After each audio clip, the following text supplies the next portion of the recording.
कृष्णाकडे वैराग्य कुठलं? रत्नजडीत पोशाख परिधान करायचा, सोन्याची द्वारका नगरी, रत्नाच्या सिंहासनावर बसायचा, द्वारकेचा राजा होता, आभूषित अभिषिक्त सम्राट होता.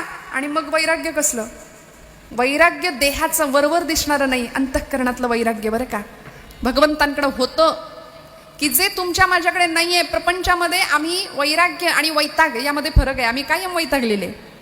परवा एक आजी आजोबा रस्त्याने चालत होते आणि चालताना मला इतका आनंद वाटला. म्हटलं बाई, 2 महिने झाले की लगेच घटस्फोट होतात आत्ताच्या IT फील्डमधली. आयटीचीच सगळी भाषा, आयटीतच असतात माणसं.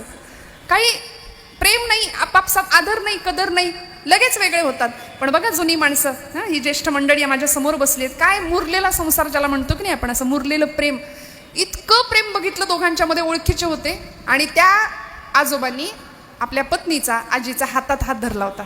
2 जण रस्त्याने चालले होते. मला असं वाटलं काय प्रेम आहे, किती आनंद आहे. म्हटलं आजोबा काय तुमचं प्रेम आहे हो, अक्षरशः इतकं सात्विक प्रेम मी आज पाहिलं, मला खूप आनंद वाटला. ते म्हणले अगं कसलं प्रेम कसलं काय, हात सोडला की साड्यांच्या दुकानात पळते म्हातारी, म्हणून हात सोडत नाही म्हणले. संसार यालाच म्हटलंय की नाही, प्रपंच यालाच म्हटलंय हो. पण या प्रपंचामध्ये सुद्धा प्रपंच करावा नेटका. नेटकं जगायला संतांनी सांगितलं. फाटकं तुटकं संतांनाही मान्य नव्हतं, कधीच नाही.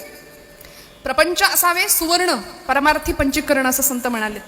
मग प्रपंच सुंदरच करायचंय, जोडून या धन, उत्तम व्यवहारे, उदास विचारे, वेचकरी तुकोबा सांगतात की नाही आम्हाला. असा प्रपंच आमचा असावा, पण त्या प्रपंचाला जोड परमार्थाची अशी देखणी असावी, असा देखणा परमार्थ.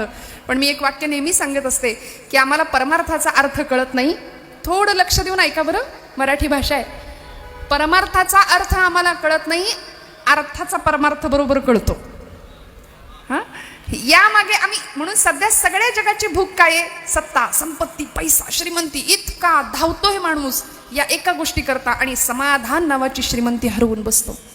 सगळं आहे घरामध्ये, इतकं फर्निचर भरलंय, वैराग्य कसलं हो. माणसांना बसायला जागा नाही, एवढं फर्निचर भरलंय, इतकं सगळं आहे. लाखो रुपयांचे LED TV आहे मोठा, पोरांच्या हातामध्ये लाखो रुपयांचे मोबाईल आहेत. म्हणून इंदोरीकर महाराज फार सुंदर सांगतात की मोबाईल बघा त्यांच्या हातातला.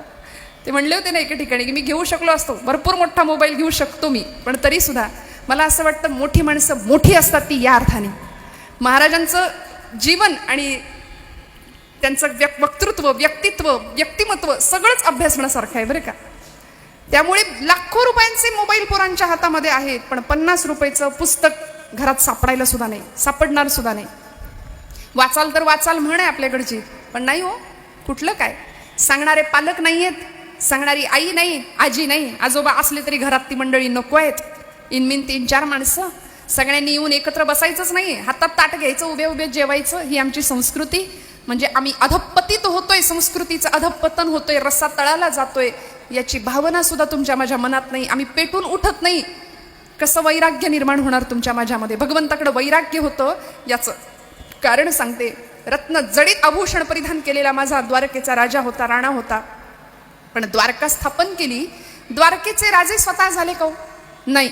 बलराम दादांना राज्याभिषेक केला, स्वतः नामानिराळे राहिले.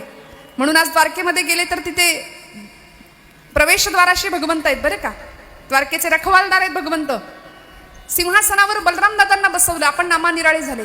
मथुरेला आले गोकुळ सोडून. गोकुळामध्ये किती सुख होतं, लोणी खात होते, चोऱ्या करत होते, आनंदी आनंद होता. वेळ आली, गोकुळ सोडलं, मागे वळून नाही बघितलं, मथुरेत आले. मथुरेत आल्यानंतर काय केलं? पहिलं कंसालाच संपवलं. ज्याने वधिला हो आपुला मामा, मामाला मारलं की नाही. आमचे गुरुजी लहानपणी शाळेत असताना मला नेहमी सांगायचे, रोहिणी गणित सुटायचं असेल की नाही, कंस सोडवायचा म्हणले, गणित आपोआप सुटतं. म्हटलं बरोबर आहे, कृष्णाने कंसालाच आधी सोडवलं, सगळी गणित आपोआप सुटली की नाही पुढची. कंसवध झाला भगवंतांनी केला, त्या कंसाच्या मथुरेच्या गादीवर बसणं अशक्य होतं का? पण नाही हो, नाही बसले.